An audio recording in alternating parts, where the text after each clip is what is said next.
Welcome to the Canadian Apprenticeship Forum's web presentation, Hiring and Retaining Aboriginal Apprentices, an Action Plan for Employers. My name is Racine DeBartolo and I will be your host. The Canadian Apprenticeship Forum is a national non-for-profit organization working with stakeholders in all regions of Canada. We influence pan-Canadian apprenticeship strategies through research, discussion, and collaboration, sharing insights across trades, across sectors, and across the country to promote apprenticeship as an effective model for training and education. Through our work, CAF-FCA shed light on a number of key issues affecting apprenticeship, such as the perceived barriers to accessing and completing apprenticeship and the business case for apprenticeship training. The Forum is hosting this series of webinars to help educate employers and provide tips on how to successfully create a more diverse workforce. Our current project, Hiring and Retaining Aboriginal Apprentices, is intended to facilitate the hiring and retention of Indigenous apprentices in the skilled trades workplaces. We have developed an action plan that draws upon sector-specific strategies and practices that skilled trades employers have found effective when it comes to developing partnerships with Indigenous communities. One of the most important elements employers must consider when diversifying their workforce is to ensure they have adequately prepared their workplace and created a welcoming and inclusive environment. To tell us more about this, we are pleased to welcome Deb Tviet and Phil Fryer from Unifor as our guest presenters.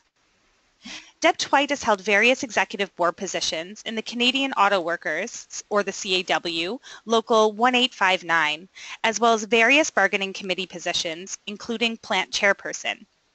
She has experience as a CAW National Staff Representative, and in 2011 was appointed assistant to then CAW National President Ken Luenza. She was reappointed as assistant to the Unifor National President Jerry Yes when the new union was formed in 2013 from the merger of the Canadian Auto Workers and the Communication, Energy and Paper Workers. Deb is a proud member of the Oneida Nation of Upper Cayuga, Six Nations from Brantford, Ontario. Phil Fryer's involvement in the labour movement began in 1987 when he started work with Bombardier Aerospace in Toronto, Ontario. As a member of Local 112, he held offices as alternate skilled trades representative, president of the Toronto Area Skilled Trades Council, and full-time in-plant skilled trades committee person. He has been on the Unifor staff as a national representative in the skilled trades department since 2014. Phil was also a member of the Canadian Auto Workers Skilled Trades Council, now known as the Unifor National Skilled Trades Council, for over 20 years, and has been the vice president of the council for the past 8 years. Welcome, Deb and Phil. We're very happy to have you today. Well, thanks, Racine. Good afternoon, everyone. My name is Phil Fryer, and thank you for joining us today. Unifor and our predecessor unions have an incredible amount of experience in the skilled trades, and particularly when it comes to hiring apprentices from underrepresented groups. We are pleased to be here today to share that experience with you. To get started, we thought we'd give you a little bit of information about Unifor. Unifor is Canada's largest private sector union with more than 310,000 members across the country. Our members work in upwards of 30 different industries in 10 provinces and 1 territory. They are air traffic controllers, fast food service representatives, healthcare workers, bus drivers, automakers, and obviously skilled trades persons.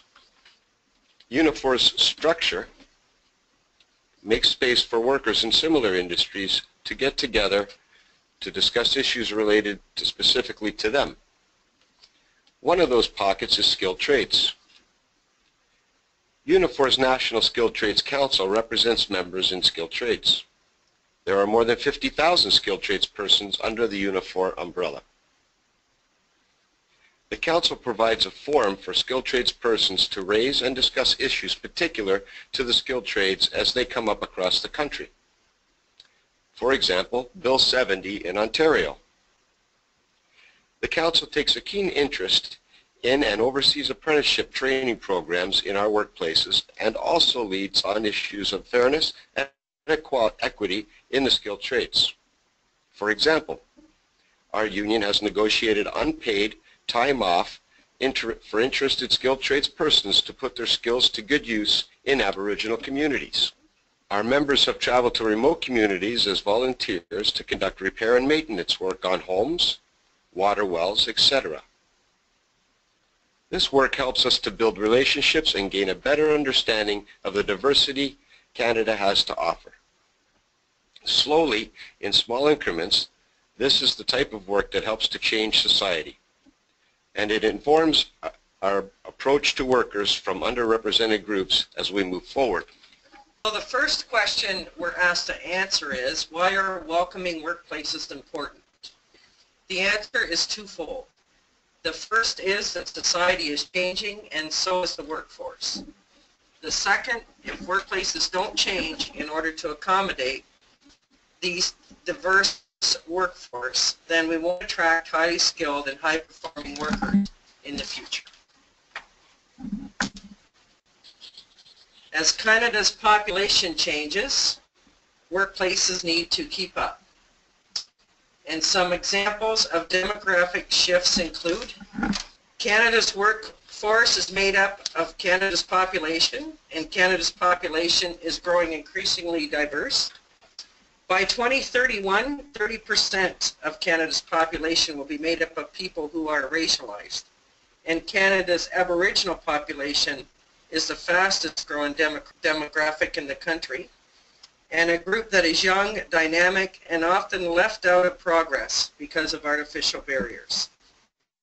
In the last 5 years, immigration made up 2/3 of Canada's population growth, a trend that will continue to strengthen over time.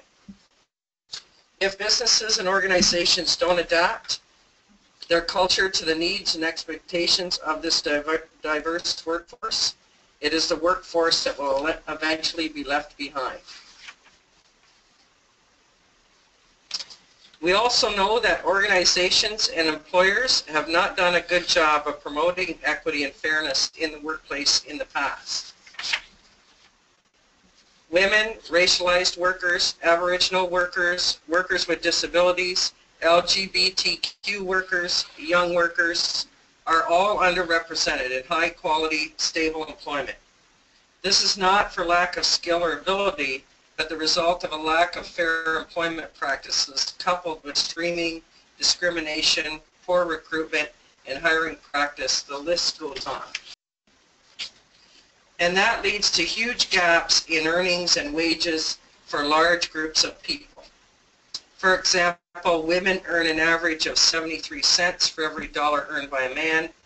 Racialized workers earn an average of 80 cents for every dollar earned by a white worker. And an Aboriginal worker earns an average of 56 cents for every dollar earned by a non-Aboriginal worker.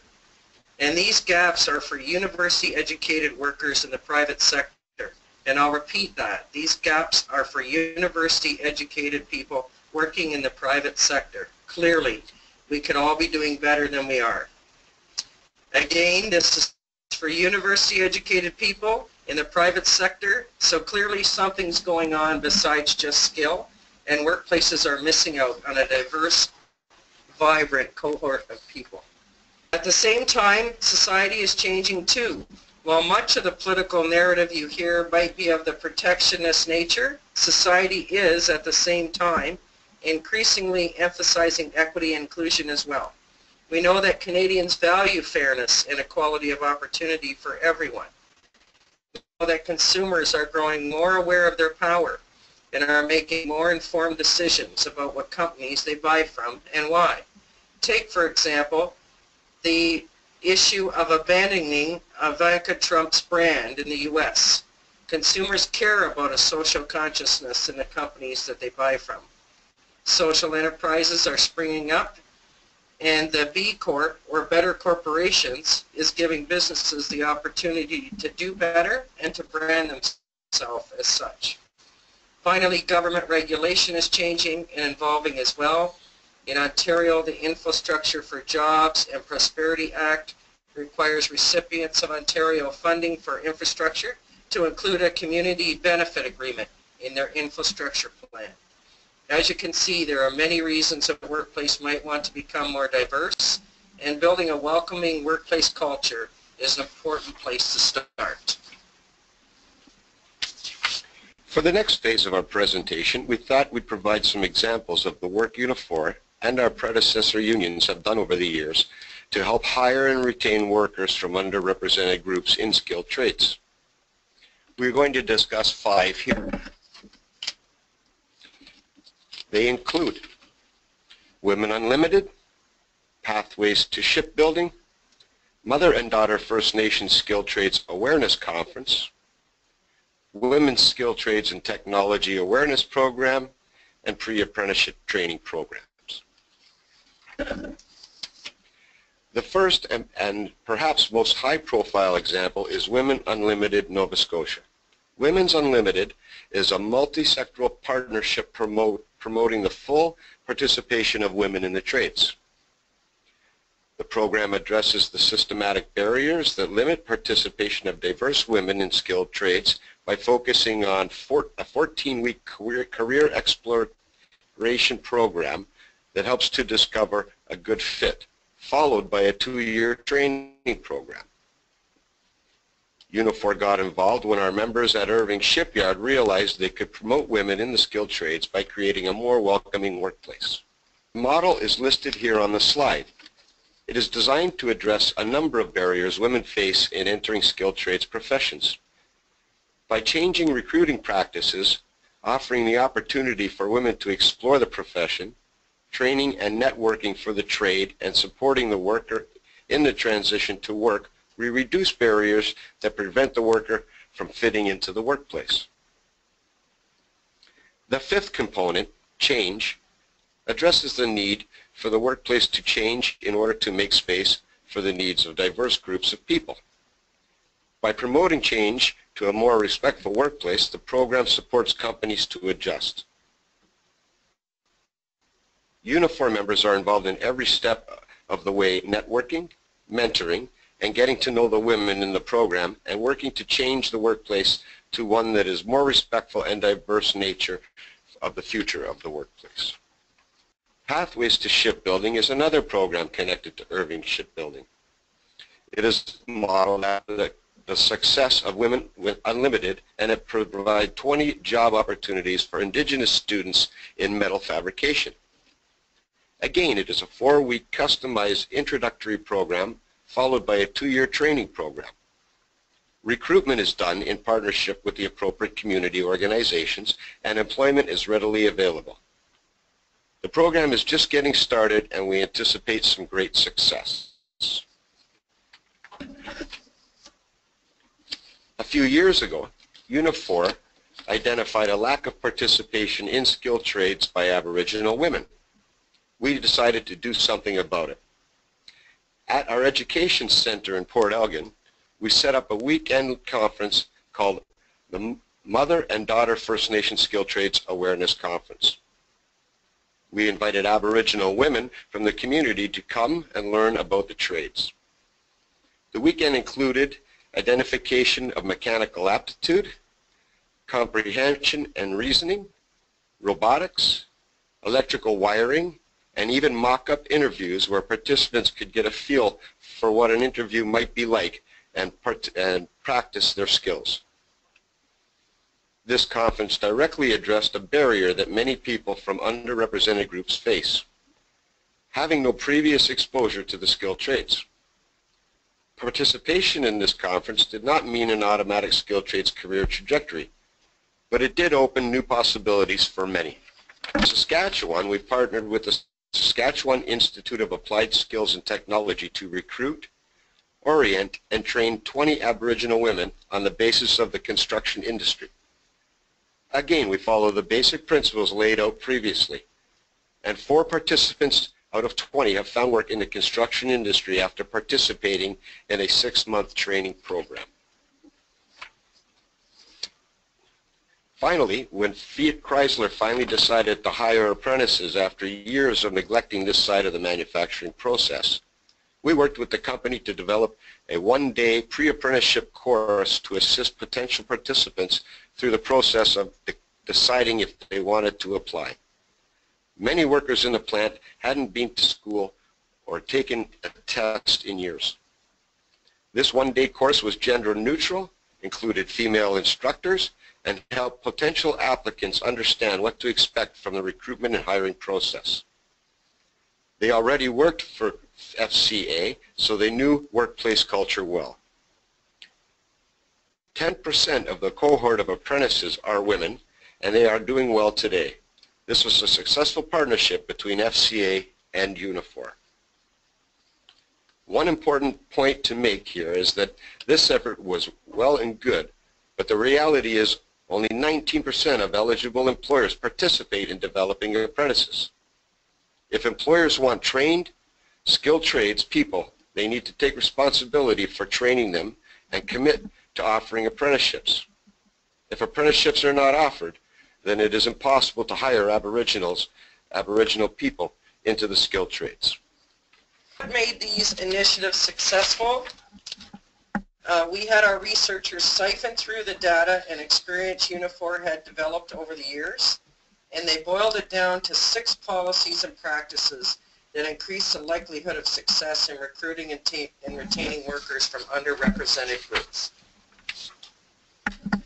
First, a commitment to change the workplace culture before new diverse apprentices arrive.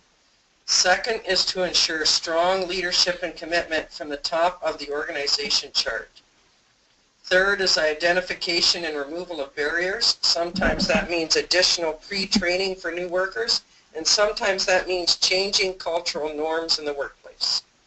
Fourth is to adjust your recruitment and hiring practices. Fifth is to be sure new apprentices are equipped for success.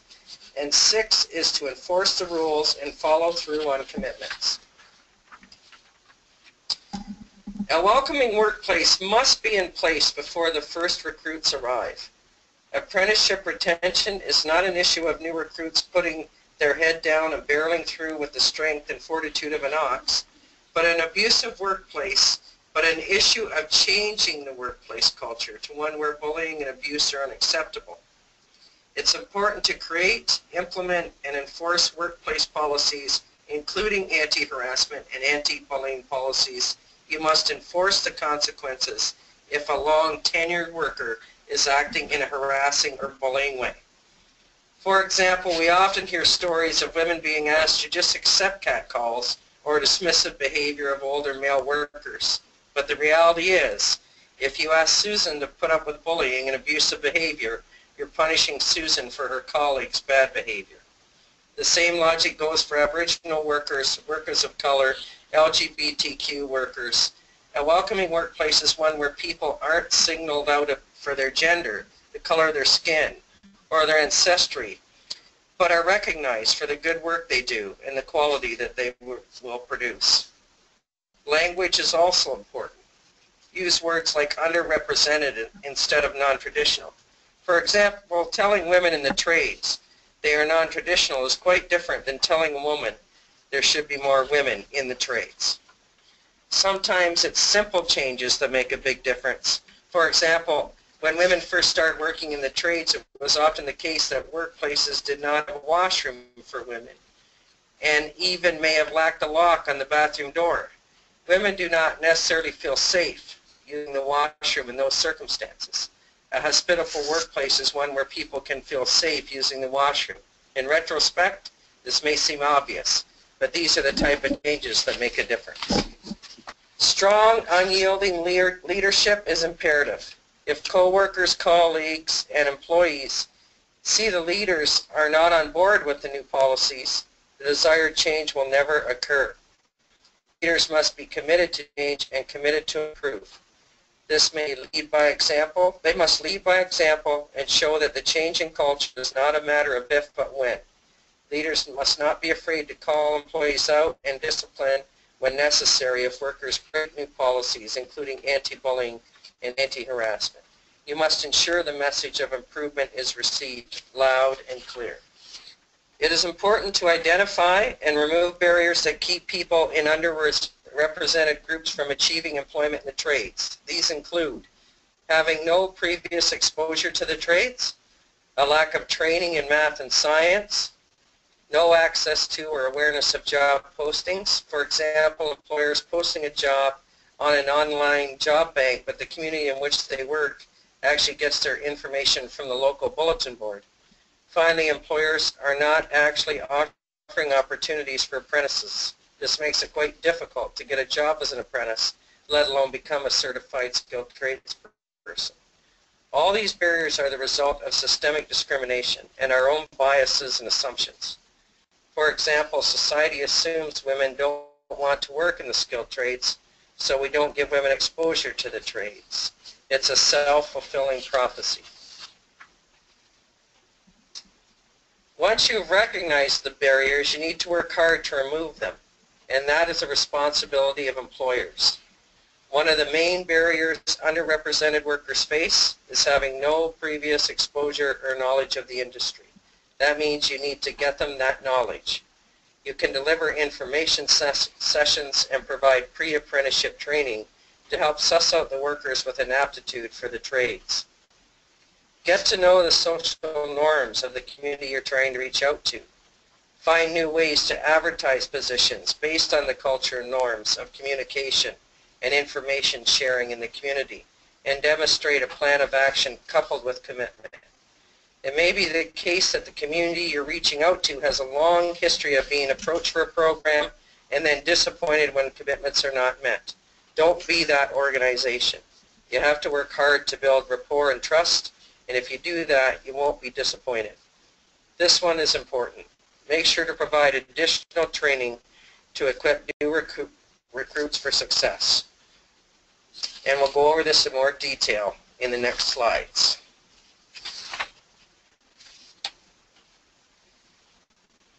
Don't treat hiring from underrepresented groups as a quota. Treat it as an imperative to business success. This will change the attitude from one of doing as little as possible to one of adoption of the part of the company to get ahead. And certainly to get ahead of the issue instead of responding to workplace disputes when they arise. In terms of recruitment, get to know the culture norms in the community to ensure you're advertising your vacancies in places where they can be seen by that target community. Use inclusive language and post jobs in public places, or even host community information sessions. In terms of hiring practices, be aware of your own biases and give people a chance. Don't write them off because of your own stereotypes. Be aware of culture differences in resume styles and education paths. Structure your interviews to ensure you ask potential recruits the same questions, and stick to structured reference checks as well. People don't often realize how your biases cause them to require people from minority groups to jump through additional hoops in order to prove themselves. The important thing here is that you need to adapt. A worker who is hired into a skilled trades apprenticeship will be doing lots of adapting as well, but these items are up to the employer to complete. Another important aspect is to ensure the new recruits are equipped for success. In our experience, it has sometimes been the case that women are given the job without the proper training. This leaves their colleagues feeling that the woman was given the spot simply to fill a quota, instead of as the result of her skill and ability. A welcoming workplace ensures that new recruits are ready for the workplace, and that can include workplace readiness, training on workplace culture, brushing up on skills, and expectation that they'll perform all the work that's required. No making special exceptions once they're on the job. Just make sure they're trained to do their job well in the first place. Again, this may seem obvious, but our experience tells us this must be emphasized in order to ensure that resentment does not develop amongst the workforce as a whole. Finally, and this brings us back to the beginning, leaders need to enforce the rules as they are set out, embody the new norms they're trying to create every day, and follow through on the commitments made. That means you as a leader need to stop bullying and the harassment when you see it, discipline when necessary, and provide current workers with the tools they need to change their behavior as well. These 6 policies and practices will greatly improve your chances of success in hiring and retaining a diverse workplace. There are a number of benefits to a welcoming workplace. We could talk about the reduced turnover and lower costs associated with training and recruitment when a workplace is set up to welcome underrepresented groups, but instead we're going to talk about the softer items. Becoming a welcoming workplace demonstrates a social consciousness. When it comes to Aboriginal people, it puts reconciliation into action by reducing and erasing systematic barriers that have excluded an entire population for hundreds of years. Hiring and retaining workers from the community means that community members can see themselves as stakeholders in the organizations. And preparing ahead of time nips potential conflict in the bud. At Unifor, we start with the understanding that this is necessary for a healthy society and then work towards discovering the most successful, efficient, and effective ways of making equity and fairness in the workplace a reality that works.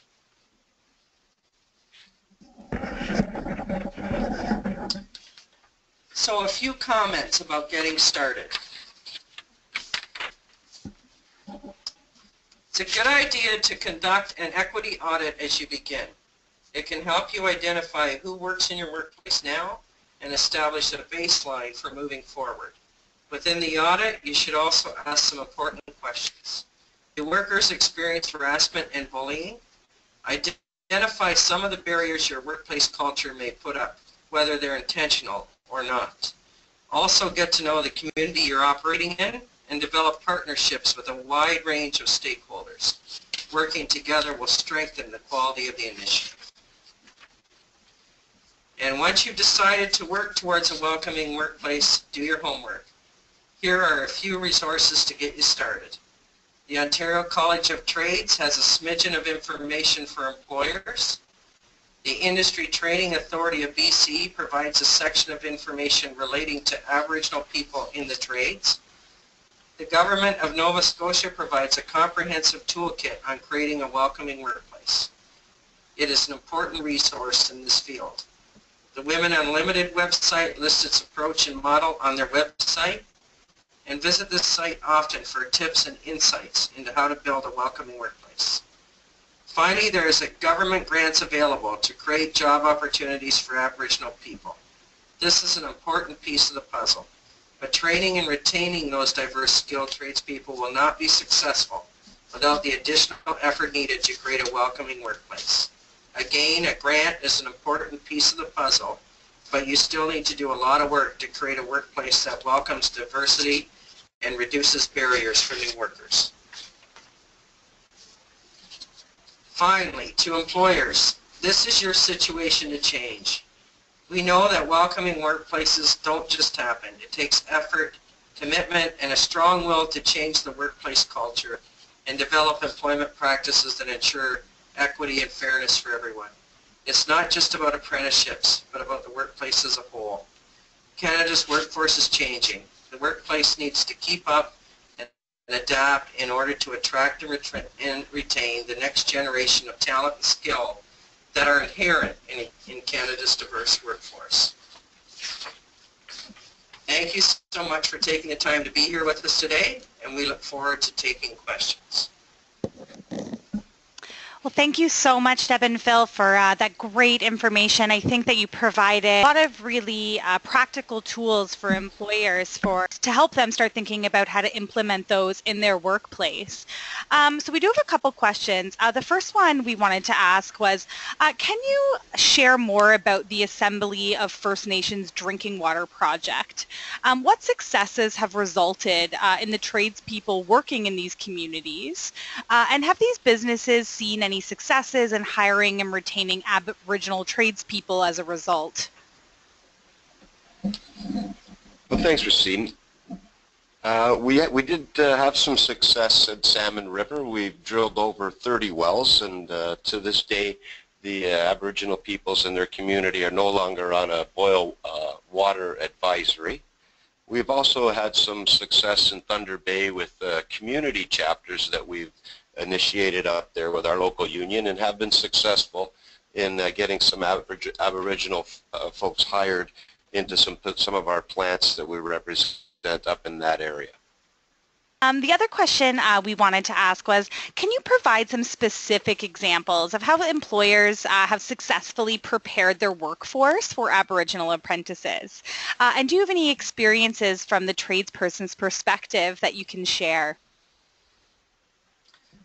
Well, from the tradesperson's perspective, I guess historically, it feels historically to us that skilled trades was mostly a white male workforce. The hiring of most tradespeople came from countries where most people had white skin, and that kind of perpetuated. So what successes we have had is to have human rights training given to the whole workforce, not just to the trades, but the whole workforce as a whole, and made sure that members would take that course, so it would be part of their work day to attend. And we have like a 2-day course, a 3-day, and then a 40-hour course. And lots of, unfortunately, this would come about because of a serious harassment issue that happened at the workplace. Not always, but lots of times the union found that that would be part of moving forward in a positive way.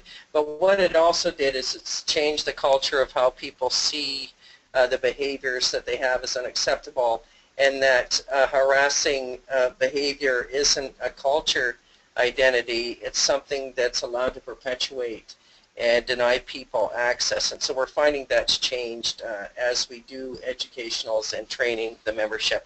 But it has to work hand in hand with employers agreeing to do that, and with also employers being committed to it, like all employers, all the way from the top of the organization to the supervisor that's on the floor with the members.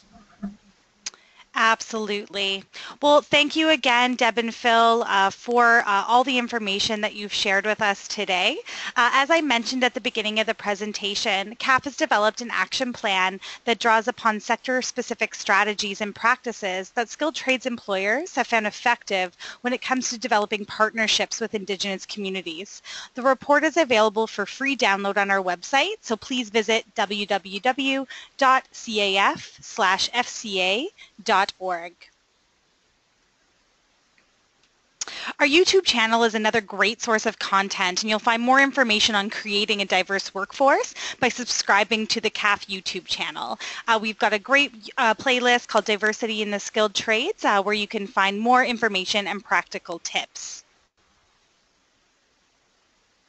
Lastly, please don't forget to join our social media community to stay in the know of the latest in Canada's apprenticeship news, events, and trends.